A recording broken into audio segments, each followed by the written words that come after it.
처음 문제에 직면했을 땐 숨겨진 선택지들이 눈에 띄지 않습니다.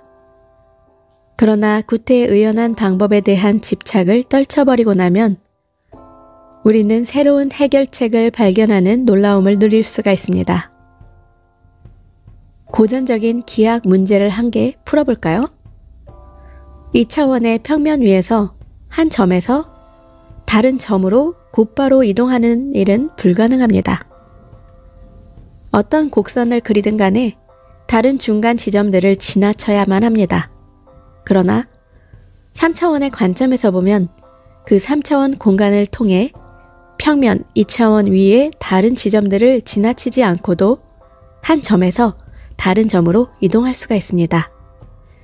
스티븐 스필버그의 영화 인디아나 존스에서 주인공이 덩치 크고 힘센 놈과 싸워서 숙녀를 구해내야 하는 상황에서 그 힘센 놈과 싸우지 않아도 그 장면에서 관객들은 주인공이 총을 빼드는 것으로 급박한 위기를 간단하게 해결하는 모습을 보고는 무릎을 치게 됩니다.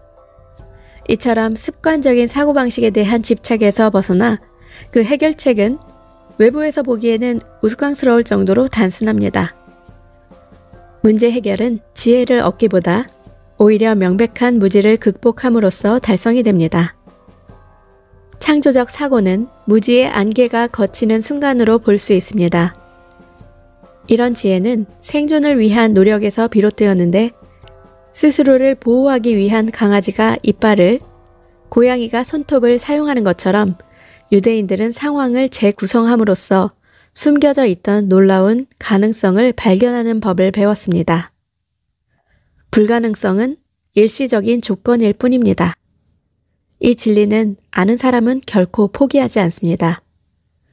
포기하지 않겠다는 다짐만큼 창조와 직관을 활발하게 가동시켜주는 원료는 없습니다. 유대인들에게 중세부터 이런 이야기가 전해옵니다. 어느 마을에 한 아이가 죽은 채 발견되었습니다. 범인으로 지목된 한 유대인이 체포되었는데 감옥에 들어간 후에야 자신이 희생양인지 알았습니다. 그는 랍비라도 만나게 해달라 요청했고 감옥에 도착한 랍비는 죽음이라는 운명 앞에서 절망하고 있는 한 남자를 보게 되었습니다. 방법이 없다고 생각하지 말아요. 악마가 아무리 유혹해도 넘어가지 마세요. 하느님이 굽어 살피시기를. 하지만 어떻게 하죠? 어쨌든 포기하지만 않으면 방법이 생길 겁니다.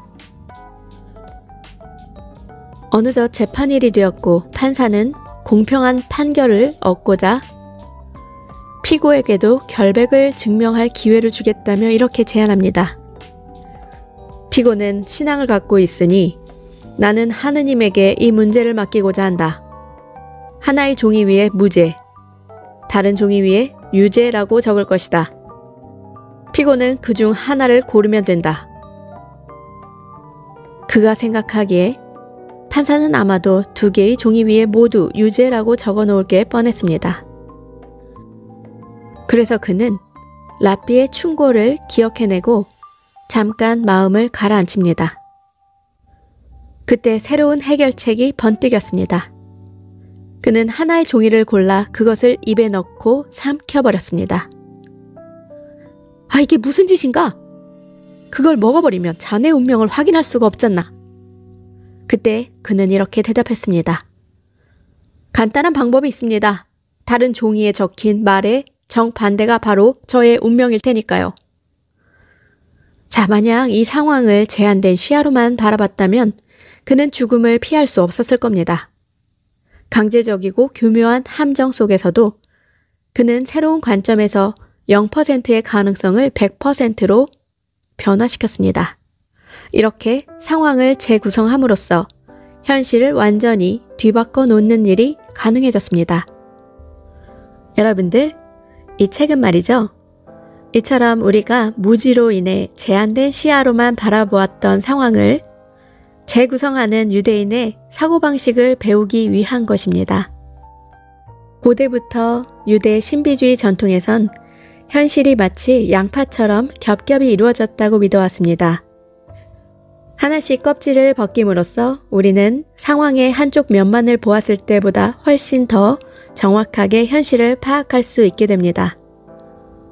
우리가 늘 같은 것을 보고 있지만 우리의 무의식이 다르기 때문에 항상 다르게 표현하는 것처럼 이 책에서는 드러난 세계의 드러난 영역, 제1영역, 정보의 차원이라 하고 드러난 세계의 숨겨진 영역, 이것은 제2영역으로 상징의 차원이라 합니다. 세 번째는 숨겨진 세계의 드러난 영역, 제3영역으로 직관의 차원이라고 부르고 네 번째, 숨겨진 세계의 숨겨진 영역은 제4영역으로 무한한 가능성의 차원이라 부릅니다.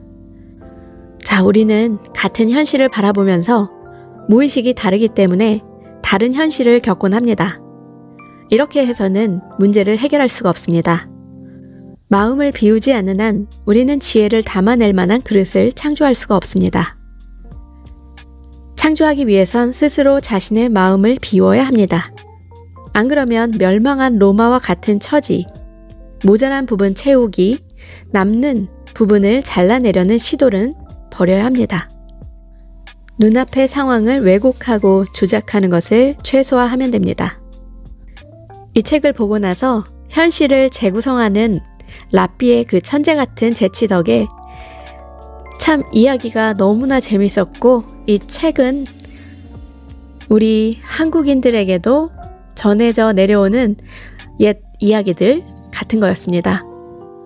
정말 아주 좋은 책을 다시 한번 만날 수 있게 되어서 너무나 반가웠던 순간이었습니다. 여러분들과 함께 읽어본 이디시 콥이었습니다. 감사합니다.